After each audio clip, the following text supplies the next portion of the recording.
أنا لما كنت صغير كنت معجب بصاحبتي في المدرسة وكان اسمها حنين، وكنت دايما بحاول أتكلم معاها، بس ما كنتش بعرف ده.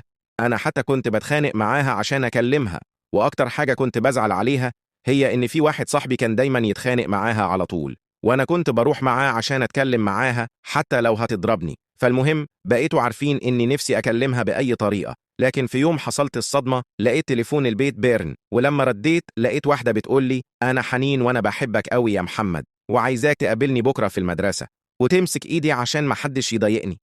أنا طبعا كنت صغير، كنت لسه في سنة تالتة ابتدائي، فصدقت الموضوع وكنت طاير من الفرح لدرجة إني اتحولت للعنكبوت الإهبل. كنت عمال أتنطط وأطلع فوق الدولاب لدرجة إن الحاج جاب مبيد الحشرات وكان هيرش عليا. وبعدها رحت المدرسة وقربت منها ومسكت إيدها لقيتها بتصرخ، وبعدها مسكتني وادتني بالنص، يعني وقعتني. بعدها أنا قعدت أعيط وقلت لها: مش أنت اللي قلتي لي أعمل كده؟ وفي الآخر عرفت إن صاحبي زياد ده هو اللي عمل فيا المقلب وكلمني على إنها هي. بس أنا مسكتش ورحت للمديرة، قلت لها: يا أبلة، زياد سرق البوكسر بتاعي. والمديرة صدقتني وفصلت أسبوعين ومسكتش. وقلت للمديرة: يا أبلة، حنين رمتني من الشباك من الدور ال70. فتتوقعوا إيه؟ كان رد المديرة لما سمعت كده؟ وفي الآخر اللي ضحك يقول: أنا